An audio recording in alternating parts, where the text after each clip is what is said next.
Hello, and welcome back to another episode of the 2020 podcast, Canada's #1 optometry podcast. I am your host, Dr. Harbir Sayan. Thank you all for taking the time to join me here through video, through audio, and in person here at Vision Expo West for a very, very special conversation. As always, I have a very big request right off the top. If you get some value from this episode, please share it, send a link to a friend, put a screenshot up on social media somewhere.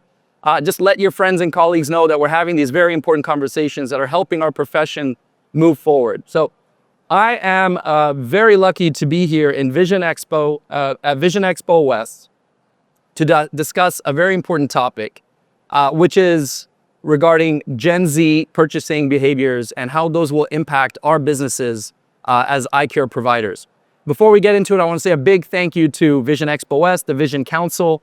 I want to say a big thank you to the Contact Lens Institute. Again, we're here on the main stage at Vision Expo West. The Contact Lens Institute, if you're not aware, is a trade association for soft contact lens manufacturers. So all the big names that you know, Alcon, Johnson & Johnson, Bausch & Lomb, Cooper Vision. And we're about to provide some really, really interesting data from CLI research, custom research that they have done about Gen Z purchasing behaviors and how they perceive contact lenses and eye care. Before we get into that, I want to let you know a little bit about Contact Lens Institute. I've been lucky this year, been very fortunate to be invited to be one of 18 Contact Lens Institute Visionaries. You probably, if you see the screen here, probably recognize some of these very good-looking faces here as part of this group. I'm very lucky to be part of this group as well myself this year. And as part of this discussion that we're having on the stage here today, I have 3 of these amazing visionaries with me. I'm going to give them each a chance to introduce themselves. Starting with, on the far left, Jen Seymour. Hi, my name is Jen Seymour. I'm a licensed dispensing optician in Nevada, Las Vegas actually here, and I am a specialty contact lens fitter by trade. Thank you, Jen. And next to Jen, we have Dr. Jade Coates. Yes, my name is Jade Coates, and I practice in Bentonville, Arkansas. And for the past decade, I've been in a refractive surgery, OD&D collaborative unit. And essentially, I recently have switched over to more dry eye emphasis. But I have been part of this Contact Lens Institute because choosing patients and getting patients to feel comfortable in contact lens is part of it. All goes back to education. And so that's why we're here today. I'm really excited. Thank you for having me. Thank you, Jade. And to my immediate left, Mr. Andrew Bruce. My name's Andrew Bruce. I'm a licensed dispensing optician from Washington State and a contact lens fitting specialist. All right. Thank you, everybody, for joining us here. We'll have some really amazing insights from these very well-seasoned eye care providers in the contact lens space. So, an introduction to the conversation. Since 2021, CLI has published the See Tomorrow report, which is primarily based on custom research designed to help contact lens adoption and retention. This fall, the spotlight turns to identifying Gen Z and how they perceive contact lens wear and eye care compared to Millennials and Gen X. There's been a lot of discussion over the years of Millennials this, Millennials that, and now we need to turn to the next generation and understand what their behaviors are and how they're different from the previous generations before them. During late July and August, CLI surveyed over 1,300 vision-corrected respondents in the U.S. and Canada, by the way, for our Canadian people here and listening, across all 3 of these generations, right? Gen Z, Millennial, Gen X. So what we're sharing today is just the surface, just the tip of the iceberg. There's going to be a lot more to come from this research. We're going to just start kind of the higher level. We'll dive a little deeper into some of the information, but watch out for more of this information coming up soon. So let's jump into the first slide here. The first one is showing us the contact lens wear difference between Gen Z and Millennials. Here, what we'll see is there's an 8% difference in contact lens adoption between Gen Z and Millennial. I think I have a bigger or a more focused slide here. So first question I have for our panel here is, what are your thoughts on why this is happening? And then what can we take away as far as an opportunity from this? So one of the things we had talked about and when we started reviewing this information was really looking at what the age of Gen Z is, and that's about 15 to about 23. And knowing that about 15 or so, it's a little bit older, we start really getting them involved in contacts at about 10, 11, and 12. Well, 5 years ago, it was COVID. And at that point, we weren't fitting a whole lot. We weren't training a whole lot. And the feeling was that we didn't want to touch our face, touch our eyes. So we kind of slowed down a little bit in our contact lens area of really kind of getting those kids on board. So now there seems to be this little bit of apprehension when it comes to just the general, like when we want to do those. So, we've learned to overcome some of those objections when it comes to, doing dailies or finding better cleaning areas. But there's still things that we, need to work through for them understanding, which the data starts to show. Yeah, and I thought it was really interesting that Gen X is really low. And so I kind of wanted to highlight that could that be low? Maybe they have tried contact lenses in the past, and maybe this was prior to the advances of multifocals. Maybe this was prior to the advancements of daily contact lenses. So their experience with contact lens may have been decades ago. And so I think that number is really low, but this just adds value that maybe we should be re-offering these services to also Gen X, so that, it's probably going to be a totally different experience than something they have tried previously. Absolutely. Andrew, anything you want to add to that? As far as along the lines of that comes along with communicating. So talking to those Gen X patients who, as you say, maybe they had less than perfect experience in the past, and they don't know that new products are out that are making it so much easier to be a contact lens wearer. As a multifocal wearer, maybe they were previously single vision.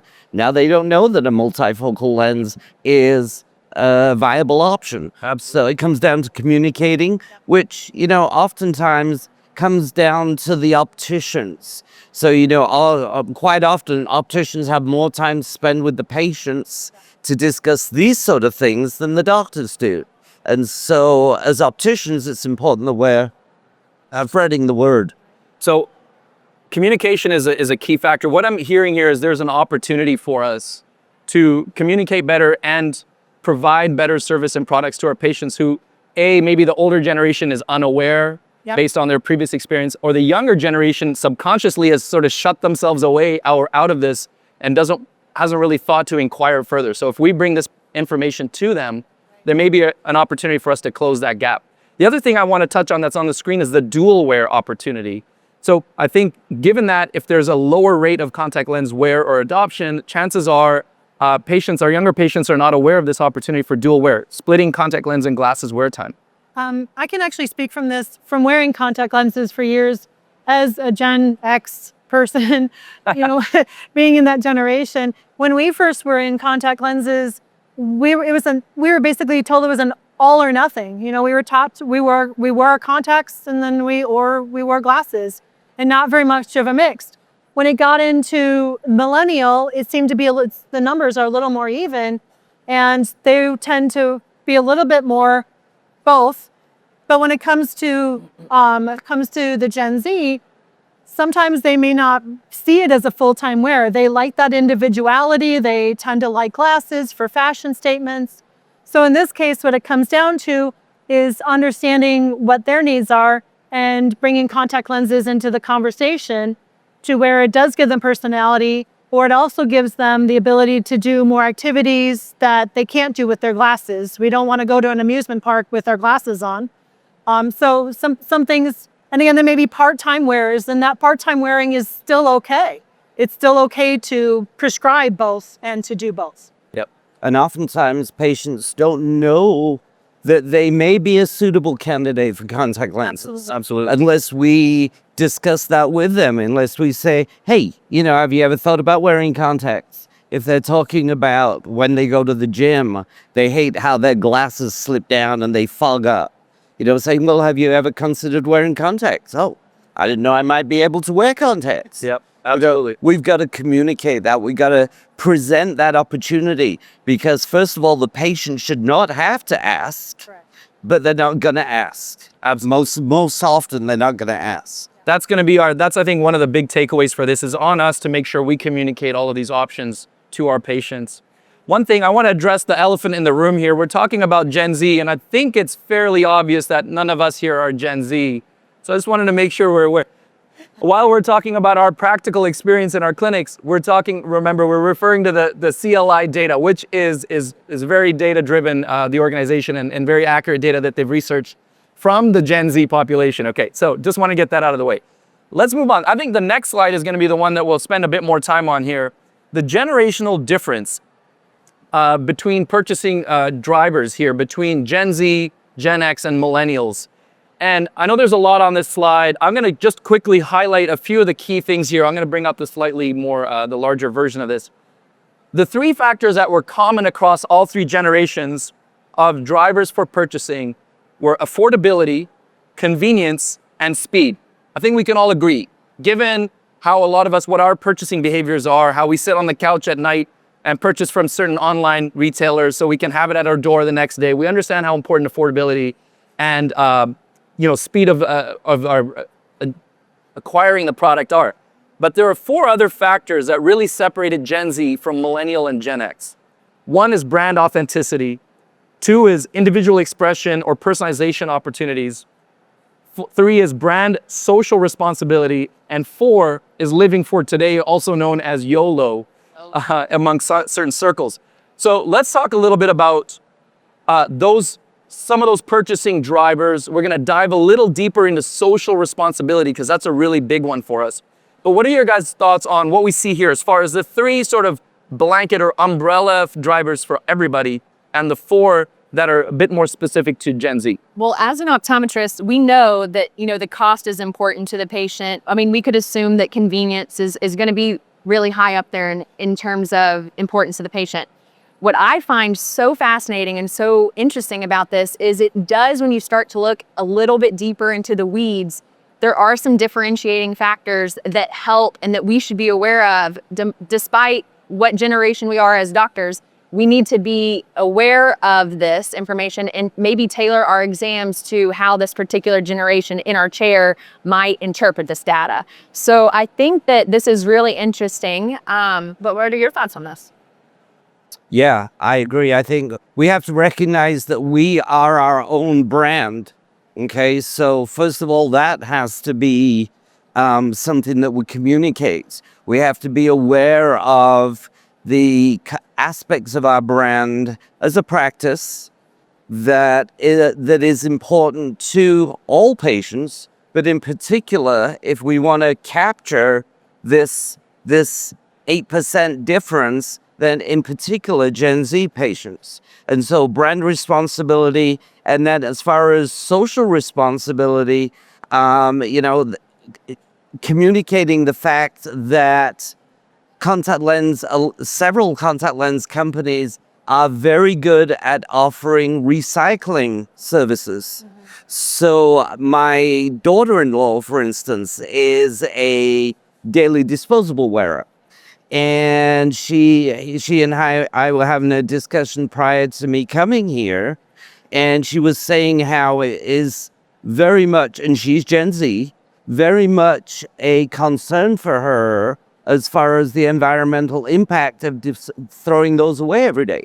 So knowing that this recycling program is available makes it so much more appealing to her. If that were not available, then she would probably not wear a daily disposable lens. But quite often our patients don't know this if we don't make it part of our discussion. When we're working with the patients, opticians especially, letting them know, hey, the doctor's recommending a daily disposable lens, and we don't want to wait for them to ask, well, what do we do with the lenses that we throw away? And then all you do is you just have this little tub on the side of your sink in your bathroom, fill it up, bring it back in, and we recycle those. And the contact lens manufacturers put them to good use towards improving the environment. So communicating that is huge. And to kind of add to that, if patients are telling us that they care a lot about the social practices behind a company that they're choosing to support, if they buy into this and they do, for example, recycle, like we keep saying, that it's an opportunity to bring the patient back to the practice, so there's a level of buy-in. And I was using this as an example to them, but the last person who brought some of their recycled lenses back, they're like, oh, I see you have new sunglasses available. And so if they're doing this on a quarterly basis where they're bringing us this material, I think that this is really good and interesting from a marketing perspective, but patients don't know about it if you don't tell them. And so just something to consider, because patients do care about how a company is going above and beyond, and they care if there's two companies and one is not doing that, they might choose the one that has more behind the scenes work, more thought of. I think you phrased that a little differently off stage, but I like the more politically correct way of it. But yeah, We use different terminology when we're not live. we do. That sounds like what Jade just said sounds kind of like a win-win-win to me, right? So A, good for the environment. B, good for the patient. They feel good about their purchases. And C, good for your business. Ultimately, we are running a business, and the business needs to survive and thrive. And more touch points for your patients when they're coming in to drop off their contact lenses could ultimately lead to more business, but in an authentic way, right? Where we are truly providing the service to our patients and truly doing something that is going to benefit the environment. We're going to dive a little deeper into this as far as social values. These are, particularly important. There's different social values. So CLI dove a little deeper into these different factors that patients are looking for when they're looking for social values. And there's a few that came up above the rest. I'm going to just zoom into this one. So when they're choosing a practice, there it is. Yes. When they're choosing a practice that they want to purchase from. So number one was an inclusive culture. Number two, environmentally responsible, that we talked about. Doctor diversity, very important. And staff diversity, philanthropic initiatives. These types of things are the driving purchasing behaviors and the behaviors of our Gen Z, of whether or not they come into our practice, whether or not they interact with us. Which is interesting, because they care about what we're doing in our outside of 8 to 5, and they care about how we're representing and giving back to our community. That is actually a huge driving factor, and something that serves all humans. And so I think that it's not lost on especially the Gen Z, but that was the huge driving factors. They want doctors to look like them. They want it to be diverse, and they want everyone to care about all humans. Yep. If I could, before I hand this over to Jen and Andrew about this, because I know you have another story you want to share on the difference between two companies. Philanthropic or community involvement, that kind of stuff. I think it's really important for us to showcase that. Social media, as Jade mentioned, really important. Actually, to be present in the community, offline, just boots on the ground, but then showcasing it online as well. There are other initiatives through other organizations, I'm trying not to name, but there are organizations that give back, that provide eye care services overseas or do things like that, that you can bring into your office and showcase to your patients that when you purchase a pair of glasses, we donate to this organization that then gives back to these people overseas or wherever, or within our own community. So there are a lot of opportunities, not just through contact lens recycling programs and things like that, but other initiatives that we can find that are relevant to eye care, that are relevant to our patients, and help them feel better about their purchases. Andrew, would you like to share anything else on the social responsibility side of things? So, as I said, and as you were saying, our patients want to know that we are taking steps to be socially responsible, and in particular Gen Z. And so how are they going to know that? We have to communicate that. So whether it's promoting it on your website, promoting it on, email bursts that you send out, as far as steps you take, and as far as what your mission is as a brand. One example that, although it doesn't relate to eye care, it's kind of along the same lines. So once again, I was talking with my son and daughter-in-law, and they recently had to have some junk removed from their home, and they were deciding between two companies, brand A and brand B. And brand A said, well, this is what we do with the things we take from your home. We donate whatever we can. We break down and recycle whatever we can, and we discard as little as we possibly can. Brand B didn't say anything. So at that point, it was not a matter of price. At that point, they decided to go with brand A because they knew that they were taking the steps that were important to them, and they were communicating that. But once again, we got to communicate it, otherwise they don't know. Going back to that very important factor of communicating what we provide, the values that we provide. Going back to that early slide about everybody cares about affordability and deliverability and all these things, but when a patient comes in and they know the price of contact lenses, we're just speaking about contact lenses here now, but contact lenses online or at another retailer, and then how much we sell them for, how do we differentiate what we do? It's got to be tapping into these other values, the social responsibility, the services that we can provide in person. These are the types of things that all patients are looking for, but Gen Z in particular seems to be more kind of attuned to. And so these are the things that we're trying to echo here, is keeping in mind price and all of that kind of stuff. How else can we really tap into that patient generation, that demographic? I think you absolutely hit the nail on the head with that, because we're trying to create value with everything. Value with glasses, value with surgeries, value with contact lens. But what is valuable to a particular person? You can't really quantify that. This is doing our best to quantify this in terms of generations.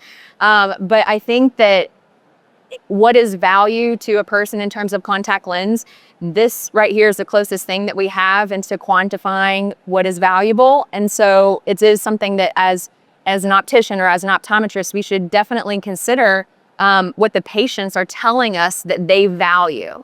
So how do we make it even easier for ourselves to recommend a daily contact lens? We have to create a value. But I was surprised by these particular values being surprised, but not. Because if I think about what are my values, what are things that matter to me, I would have probably also echoed this. But it's just interesting, and something that as eye care providers, maybe we forget that this is valuable to our patients. Right. Sorry, go ahead. That's okay. It just comes down to the point of having it comes from both. Is when we're in the middle, we have our patients and then we have our manufacturers. So sometimes it's even going back and having that conversation with our manufacturers and our reps and our partners and saying, okay, we're seeing this data. What do we want to do with it? What's the next action we want to take? One of those actions can be, can you help us? These seems to be the data. What information do the manufacturers have for us that can help us bridge that gap? Because we need to be bringing that information or asking those questions. And we're not, this is new data. This is surprising to all of us. And we've been in the field for years. And for us to go, okay, now we have to frame it differently for each generation, and taking that generation and approaching it from there, or having those things provided by the manufacturer already for them to see it, to help open the conversation. If we're not comfortable, or finding ways to help get around that and overcome what we don't realize are inadvertent objections to a situation, that we can all partner together with to make sure the patient's aware, just by simple posters or, again, postings and information and different things coming up from all levels. And that makes us educated and better to take the time as an OD in the room or as an optician out on the floor. Absolutely. One of the, I think, as you were speaking there, Jen, I think you were sharing that, the manufacturers should be sharing this information. I think this information, this data, and this research is not just relevant to opticians and optometrists and people working in an optometry setting or eye care setting. It's really important for all the vendors. I hope you're all listening back. I'm just kidding. For all the vendors here, it's important for vendors, for manufacturers to understand what Gen Z is looking for. And so they can create their products with that in mind, and then share information with us, whether it's posters or other, POP type stuff that can help showcase these things in our practices. One of the other things I want to make sure we touch on, we're running short on time here, but that diversity part, we didn't talk about too much. But how often would you think that diversity and inclusiveness is something that people would think about when they're purchasing a product, a contact lens? You wouldn't think, but it's clearly very relevant here. Yeah. People want to see people that look like them. They want to buy from people that look like them, right? They want to see that. So it's very important. I think what I took away from this is making sure that my practice is inclusive and inviting for as many people as possible. Yep. And it's more important now than ever. If we had a couple of minutes, if you have any thoughts you want to share on diversity. I do, looking at the patient walks in the door and how your office is laid out and how your staff is, is directly, again, you kind of touched on, they like to see someone that's similar to them or a similar situation. Sometimes it's even down to the patients that are sitting in the waiting room. If they see diversity in the waiting room, then there's going to be, then they understand that there's different comfort levels, which means it's easier. Understanding those things can start, and as they see it throughout, from the front desk to the lanes, off to the optical and through the labs, there is that point. If they see it, that makes it more comfortable too, and sometimes can open them up and be more, that approachability makes an easy two-way conversation. Absolutely. All right. Any other final words of wisdom that we'd like to share on this research that we've seen? I just think it's time to evolve just a little bit, because as we look at the light green or it disappeared. Yeah. As we look at the green, maybe you can go backwards. Oh, sorry. To the other. As we look at this particular slide, Gen X very clearly has different values than millennials and Gen Zs, but you can see that Gen Z and millennials are actually much more similar. And so this is this idea of importance and considerations is not just a blip in a generation. Right. This is here to stay. Right. And I think that we should really lean into and embrace environmental and sustainability initiatives. Was number one, 46%. That's nearly half of our young patients care about this. And it's like, we have got to be mentioning this. So I think that I'm really excited to have this conversation, and I can't wait to see what other data comes out, but just keeping this in our mind and not maybe tailoring an exam with education based on generation. The last thing I have is making sure that we look at this really valuable data and not just consider the different generations. Consider the fact that Generation X is so low and say, okay, clearly there are opportunities here across the board, not just for Generation X, Millennials, Generation Z, just across the board in general. So we've got to do a better job at communicating what is important to everybody so that we can provide the best eye care and we can provide them with what they're looking for. Absolutely. Absolutely. I think in the overall, again, looking at it from an overall, again, bringing all the generations and knowing that when you're walking in there, knowing who you're walking into, and you might approach a Gen X versus a Gen Z completely differently in because we know their values are different. So what are we going to do as practitioners to make sure that we are changing the conversation and adapting as this information comes out, and how we can make it better for ourselves and more success overall? Wonderful. Wonderful. Thank you for sharing all those wonderful insights. All right. And I hope this conversation sparks some, thoughts for you and how you could treat and serve your patients better. There will be more data like this coming very soon. As I said, we're just scratching the surface today. There's a lot more deep dive going on into this data. So watch out for at Academy in Boston in October and beyond. You'll be able to learn more if you go to contactlensinstitute.org and look into the See Tomorrow reports. Once again, thank you to our visionary panelists. Thank you to Vision Expo and the Vision Council. Thank you to the Contact Lens Institute for bringing us all together. Thank you to everybody here in person, and thank you to everybody who's listening and watching the 2020 podcast, Canada's #1 optometry podcast. I'll see you guys in the next episode.